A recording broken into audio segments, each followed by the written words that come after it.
ইফতারটাকে কিভাবে শুরু করব। হ্যাঁ, ইফতারের ক্ষেত্রে চমৎকার কিছু বর্ণনা এসেছে। আমি আপনাদের কাছে 3টা দোয়ার কথা বলি। হ্যাঁ, একটা হচ্ছে যে ইফতারের সময় দোয়াটা আল্লাহ রাব্বুল আলামিন পছন্দ করেন এবং কবুল করেন। ইফতার নিয়ে যখন বান্দা আল্লাহর সামনে দাঁড়ায় যায়, আল্লাহ রাব্বুল আলামিন বান্দার দোয়াকে ফেরত দেওয়াকে লজ্জাবোধ করেন। কেননা বান্দার সব অপরচুনিটিস থাকার পরেও কেবল আল্লাহকে ভয় করে বান্দা সেই সময় আল্লাহর জন্য নিবেদিত হয়। এই জন্য ইফতারের দোয়াটা আমাদের জন্য খুবই গুরুত্বপূর্ণ। আল্লাহ রাসূল সাল্লাল্লাহু আলাইহি ওয়াসাল্লাম হাদিসের মধ্যে বলেছেন, আল্লাহ রাব্বুল আলামিন বলেন, আস-সাওমু লি ওয়া আনা আজজি বিহি, সিয়াম হচ্ছে আমার জন্য আর আমি স্বয়ং আল্লাহ এর প্রতিদান।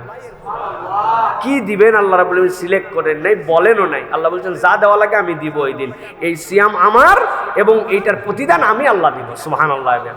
এই জন্য 3টা দোয়া ইফতারের সাথে সংশ্লিষ্ট। একটা ইফতারের শুরুতে, আরেকটা ইফতার গ্রহণের সাথে সাথে হাদিসের মধ্যে আসছে। এর মধ্যে একটা আছে, নবী করিম সাল্লাল্লাহু আলাইহি সাল্লাম বলতেন, আল্লাহুম্মা ইন্নী আসআলুকা বিরহমাতিকাল্লাতী ওয়াসিআত কুল্লা শাইআন তাগফিরলি।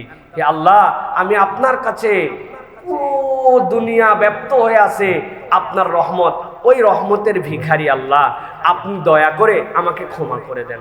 আল্লাহুম্মা ইন্নী আসআলুকা বিরহমাতিকাল্লাতী ওয়াসিআত কুল্লা শাই। আল্লাহ, আপনার রহমত তো সব কিছুর সাথে জড়িত আছে। আল্লাহ, যেহেতু আপনার রহমত সব কিছুর সাথে জড়িত আছে, আপনার কাছে আমি চাচ্ছি আনতাগফিরলি, আল্লাহ আপনি আমাকে ক্ষমা করে দেন। এইটা একটা বিষয় আছে। আরেকটা হচ্ছে আমরা যেটা বলি, আল্লাহুম্মা লাকা সুমতু ওয়া আলা রিজকিকা আফতারতু। এটা ইফতার গ্রহণের এক মুহূর্ত। একটা হচ্ছে রোজা খোলার মুহূর্ত চলে আসছে, 10 মিনিট আছে, আল্লাহর কাছে আপনি কি বলবেন? আল্লাহ আপনার রহমত সব জায়গায় ব্যপ্ত হয়ে আছে। আল্লাহ অনেক দোয়ার সাথে এটাও বলবেন, আল্লাহ আমার তো কামনা একটাই, আপনি আমাকে ক্ষমা করে দেন। আল্লাহ আপনার রহমত তো সব কিছুর সাথে, আমার চোখের সাথে, হাতের সাথে, খাদ্যের সাথে, আল্লাহ আমার দুনিয়ার সাথে, দিন রাত আলো সব কিছুর সাথে রহমত জড়িত আছে। আল্লাহ, যে আল্লাহর সব জায়গায় রহমত, ওই আল্লাহর বান্দাটা কেমনে রহমত বঞ্চিত থাকবে? আল্লাহ আনতাগফিরলি, আল্লাহ আপনি আমাকে মাফ করে দেন। এটা ওই হালত। এবার ইফতারের শুরু, আল্লাহর কাছে আপনি তখন বলবেন, আল্লাহুম্মা লাকা সুমতু ওয়া আলা রিজকিকা আফতারতু। এটাও হাদিসের মধ্যে আসছে। এটা ইফতার গ্রহণের আগ মুহূর্তে। আর যেই আপনি খেজুর একটা মুখে নিছেন, হ্যাঁ, এরপরে একটু পানি খেয়েছেন, খাওয়ার পরে আপনার মধ্যে একটা আনন্দ, ওই সময় এই একটু খেজুর খেয়ে, একটু পানি খেয়ে আলহামদুলিল্লাহ এইটা বলার সাথে সাথে আপনি বলতে শুরু করবেন, যাহাবাজ জামা ওয়াবতাল্লাতিল উরুক ওয়া যাহাবাতাল আজরু ইনশাআল্লাহ। যাহাবাজ জামা, কি পিপাসা ছিল আল্লাহ, 2 ঢোক পানি খেয়ে, 1 খেজুর খেয়ে তো আমার পিপাসা দূর হয়ে গেল। ওয়াবতাল্লাতিল উরুক, আমার শিরাগুলা মনে হচ্ছিল টান টান হয়ে গেছে, এইগুলো আর চলতেছে না। আল্লাহ, আমার শরীরের মধ্যে একটা মনে হচ্ছে পেট দিয়ে নেমে পুরা শরীরের মধ্যে একটা প্রশান্তি ছড়ায় গেল। আল্লাহ, আমার শিরা উপশিরাগুলা শান্ত হয়ে গেল। আল্লাহ সাবাতাল আজরু ইনশাআল্লাহ। খালি কি আমার এই পিপাসা গেল, আর খালি কি আমার এই শিরা উপশিরা এরকম হলো? আমি বিশ্বাস করি আল্লাহ আমার জন্য প্রতিদানও নির্ধারিত হয়ে গেল। তুমি যে বলছো আমার জন্য সিয়াম, এর প্রতিদান তুমি দিবে, আমি বিশ্বাস করি সাবাতাল আজরু ইনশাআল্লাহ। এই 3টা দোয়া খুব কঠিন কিছু না, একটু মনে রেখে যদি আমরা প্র্যাকটিসটা করি তাহলে ইফতারের সুন্নত আদায় হবে। ইফতারের সাথে আরেকটা বিষয়, খেজুর থাকলে 100% খেজুর দিয়ে ইফতারি করবেন। যদি না থাকে, নবীজি বলছেন পানি খাও, নিশ্চয় পানি আল্লাহর পবিত্রতার অংশ, সুতরাং এই পানিও তারপরে খাওয়া যাবে, কিন্তু খেজুর থাকলে একটা খেজুর মুখে দিয়ে ইফতার করা আমাদের জন্য সুন্নাহ। আল্লাহ আমাদেরকে এই সুন্নাহটা আমল করার মতো তৌফিক দান করেন। রমাদান মূলত খাওয়ার মাস নয়, রমাদান হচ্ছে খাওয়ানোর মাস। কিসের মাস? খাওয়ানোর মাস। রাসূলুল্লাহ সাল্লাল্লাহু আলাইহি ওয়াসাল্লাম বলছেন, মান ফাত্তারা সাইমান কানা লাহু মিসলু আজরিহি গায়রা আন্নাহু লা ইয়ানকুসু মিন আজরিস সাইমি শাইআন।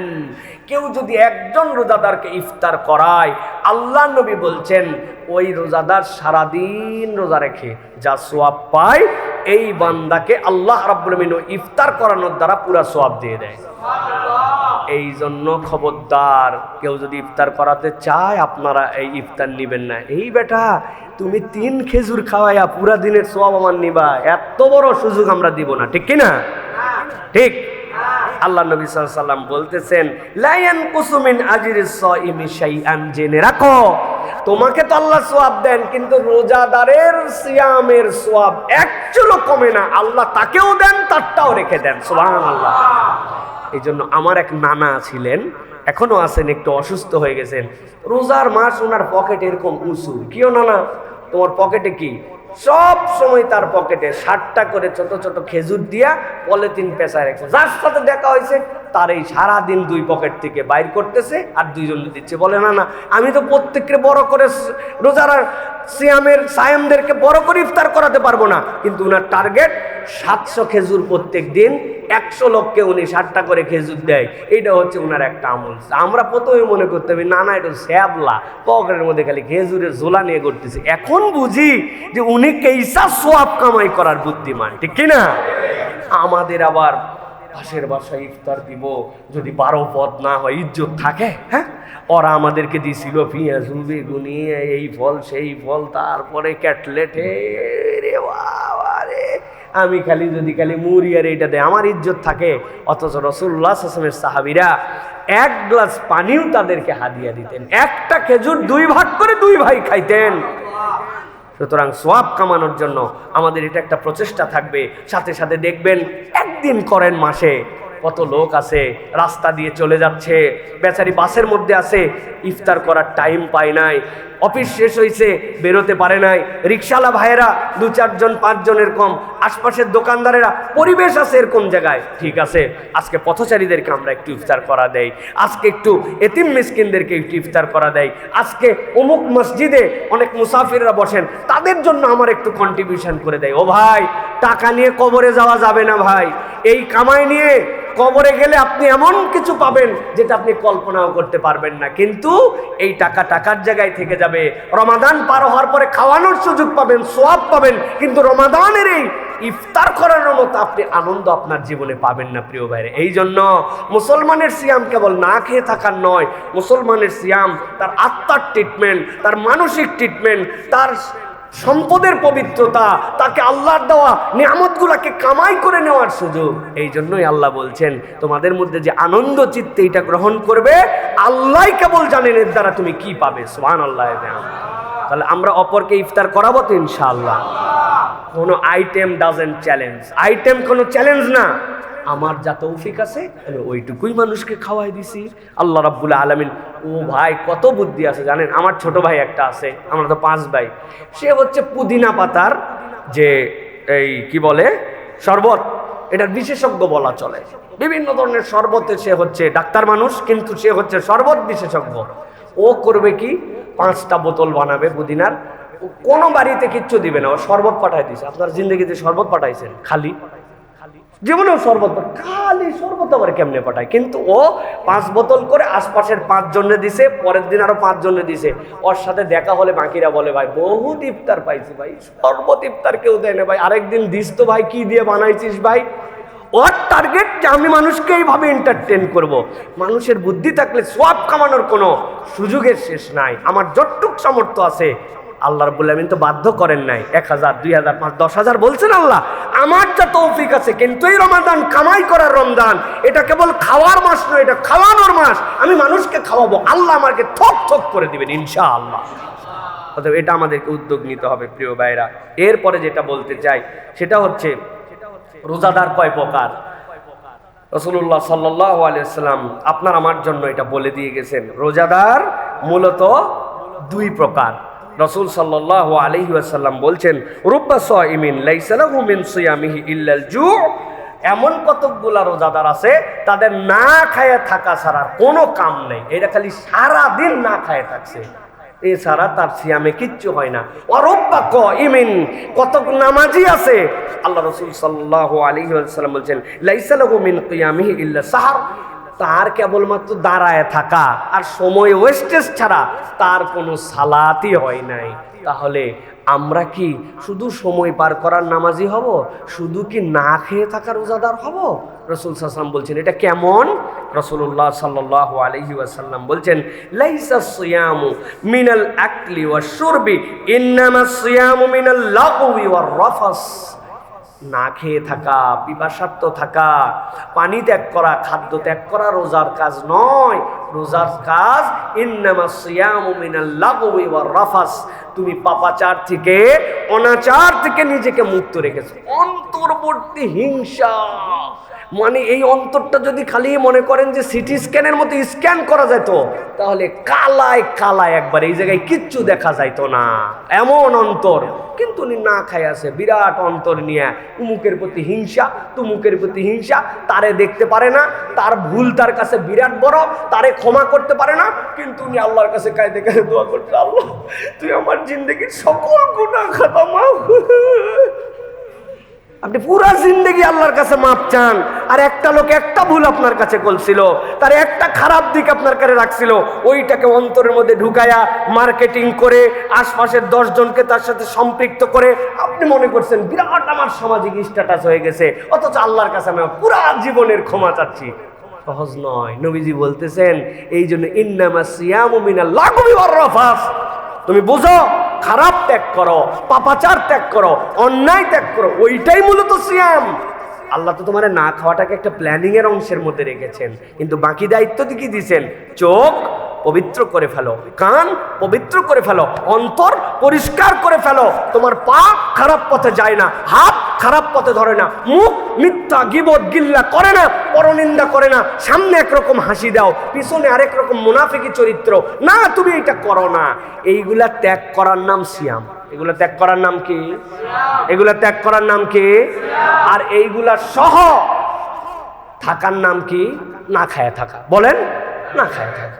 এইগুলো সহ এইটা আপনার জন্য না খায়, এর থেকে আপনার খাওয়া ভালো। উল্টা মেসা যেটার দ্বারা কোনো লাভ নাই, আপনি কষ্ট করতেছেন কি মনে করে? প্রিয় ভাইরা, আপনার তো দরকার নাই।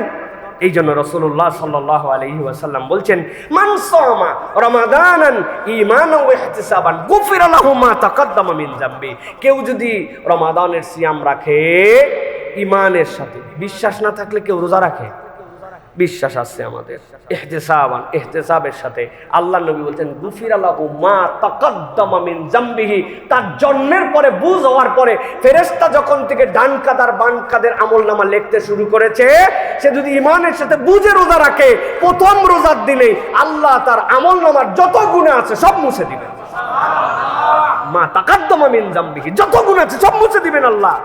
কি শর্ত? দুইটা, ঈমান আর ইহতিসাব। ঈমান আছে বলেই তো রোজা রাখে। ইহতিসাব মানে কি? বুঝে বুঝে বিশ্বাসের সাথে হিসাব করে। চাঁদ উঠলো, রোজার সকালবেলা উঠলাম, খাইলাম, তারপরে রোজা রাখলাম, ইফতার করলাম, র্যান্ডম, এরকম না। ইহতিসাব মানে কি? বিশ্বাসের সাথে রব্বুল আলামিন যে দায়িত্ব দিয়েছেন ওই দায়িত্ব আমানতের সাথে পূর্ণ করে। আল্লাহ আপনাকে একটা বাউন্ডারি ওয়াল দিয়েছেন, বান্দা এইটা আমার বাউন্ডারি, এর বাহিরে তুমি যাবা না, মিথ্যা তুমি বলতে পারো না, তুমি গীবত গিল্লা করতে পারো না, বান্দার হক নষ্ট করতে পারো না, বোনের হক মেরে খেতে পারো না। হ্যাঁ, আল্লাহ রাব্বুল আলামিন তোমার জন্য চোখের যে বিধান দিয়েছেন এর বাহিরে তুমি দেখতে পারো না, কানকে যে পর্যন্ত এর বাহিরে নিতে পারো না, অন্তরকে চিন্তার একটা ব্যারিয়ার দেওয়া হয়েছে, ইচ্ছাকৃতভাবে অন্তরকে এরকম জঘন্য চিন্তার মধ্যে তুমি ফেলতে পারো না। আল্লাহ বলছেন এইটার মধ্যে থেকে তুমি যদি হিসাব করে আল্লাহর প্রতি পূর্ণ বিশ্বাসের সাথে একটা রোজা রাখো, কেবল প্রথম রমাদানে, আল্লাহ তোমার আমলনামায় যত গুনাহ আছে সব মুছে দিবেন। সুবহানাল্লাহ।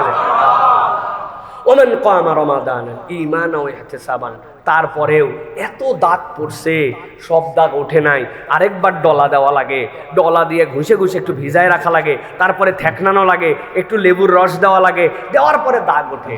আল্লাহ নবী বলছেন সেটারও সুযোগ আছে। ওমান কামা রমাদানান ঈমানান ওয়া ইহতিসাবান গুফিরা লাহু মা তাকাদ্দামা মিন যামবি। কোন বান্দা যদি ওই রমাদানে কিয়াম পালন করে, তারাবি পড়ে, তাহাজ্জুদ পড়ে, কিয়ামুল লাইল পড়ে, ঈমানের সাথে, বিশ্বাসের সাথে যে আল্লাহ আমি তোমারে বিশ্বাস করি, আল্লাহ আমার গুনাহ খাতাও হয়ে গেছিল, আস্তে আস্তে তওবা করে ফেরত আসছে, আল্লাহ আগের জিন্দেগি আর পরের জিন্দেগি একরকম হতে পারে না। আল্লাহ বলছেন ওই সালাত দাঁড়াতে দেরি, আল্লাহ তার বাকি গুনাহ মুছে দিতে দেরি নাই। এরকম করতে করতেও কিছু ভিআইপি গুনাহ আছে, আল্লাহ বিশেষ প্যাকেজ দিচ্ছেন। আবাসন মেলা হয় না, সবসময় একটা অফার দেয়, ওই মেলায় গেলে একটা ভিন্ন অফার পাওয়া যায়। বাণিজ্য মেলা, র্যান্ডম দাম, শেষ দিন আজকে বিশেষ ছাড়। আল্লাহ নবী সাল্লাল্লাহু আলাইহি ওয়াসাল্লাম বলছেন মান কামা লাইলাতুল কদরি ঈমানান ওয়া ইহতিসাবান, লাইলাতুল কদরের দিনে রোজা রাখছে আর রাত্রিবেলা যারা আসছে লাইলাতুল কদরের নামাজ পড়ছে, এই পর্যন্ত যা মাফ হয় নাই আল্লাহ সব বাকিগুলা তার মাফ করে দেয়, সবগুলা রমাদানের মধ্যে। এই জন্য ভালো করে হিসাব করে তাকাতে হবে আমি কোন ধরনের রোজাদার। আমি কি রোজাদার র্যান্ডম না খায় থাকা পাঠি, নামাজ নাই, কালাম নাই, আল্লাহর সাথে সম্পর্ক নাই, কোনো রকম নাই, কিচ্ছু না, আমি যেমনি মন চাই এমনি একটা সবাই রাখতেছে, আমিও রাখি, না রাখলে কি। আবার অনেক জায়গায় আদবের সাথে খায়, বেয়াদবি করে না, সামনে কালো কাপড় দিয়ে দেয় যাতে আল্লাহও না দেখে, জনগণও না দেখে, আছে না? আহা, কি আদবের সাথে খায় এরা, কত বড় তাকওয়াওয়ালা মুসলমান। চিন্তা করেন যে ওরা সামনে কাপড় দিয়ে ভিতরে খায়। আল্লাহ এদের দোকানে বরকত দান করুক, আমিন বললেন না? আল্লাহ এরকম যারা না খায় থাকে এদের বেশি কাস্টমার যেন এদেরকে জুটায় দেয়, তাই তো না? আহারে, লা ইলাহা ইল্লাল্লাহ। আল্লাহ আমাদেরকে বোঝার তৌফিক দান করুক। প্রিয় ভাইরা, নবীজি আরেকটা কথা বলছেন যে তোমরা কোন ধরনের সিয়াম পালন করবে, এটা আজকে আমার শেষ কথা। নবী করিম সাল্লাল্লাহু আলাইহি ওয়াসাল্লাম বলছেন, মান লাম ইয়াদা কাওলাজ যুর ওয়াল আমালা বিহি ওয়াল জাহলা ফালাইসা লিল্লাহি হাজাতুন আন ইয়াদা তাআমাহু ওয়া শারাবাহু। কেউ যদি মূর্খতা পরিহার করতে না পারে, মুখটাকে যদি ভালো কথায় ব্যবহার করতে না পারে, কাওলাজ যুরি ওয়াল আমালা বিহি, বাজে কথা বাজে কাজ, এটা যদি ছাড়তে না পারে, আল্লাহর কোনো দরকার নাই এই বান্দা রোজা রাখার, এই বান্দা যেন না খায় না থাকে। আল্লাহ নবী বলছেন আল্লাহর কোনো প্রয়োজন নাই, ও মুখ ঠিক করে নাই, ও বাজে কাজ বাদ দেয় নাই, হ্যাঁ, ওর অন্তর নষ্ট অন্তর, ওর মুখ বাজে অন্তর, ও বাজে কথা বলে। আল্লাহ নবী বলছেন আল্লাহর ওয়াস্তে সে যেন না খায় না থাকে, সে যেন পান না দেখে, ও খাগা, ও গরুর মতো খাক, শুয়োরের মতো খাক, কুত্তার মতো খাক। ওদের যেরকম সিয়াম দরকার নাই, ওর জন্যও দরকার নাই। আল্লাহ রাসূল সাল্লাল্লাহু আলাইহি ওয়াসাল্লাম রাগ করে আপনার আমার জন্য এই জন্য বলেছেন। এই জন্য ভাই, মিথ্যা, অন্যায় কাজ, ক্রোধ, মুখ দিয়ে যে সকল অন্যায় হয়, এগুলো থেকে আমাদেরকে বেঁচে থাকার জন্য চেষ্টা করতে হবে, নচেত আমাদের জন্য এই সিয়ামের কোনো ফায়দা হবে না। প্রিয় ভাইয়েরা, আল্লাহ রাব্বুল আমিন আমাদেরকে বোঝার তৌফিক দান করেন। আল্লাহ আমাদের সিয়ামগুলোকে হক মতো আদায় করার মতো তৌফিক দান করেন।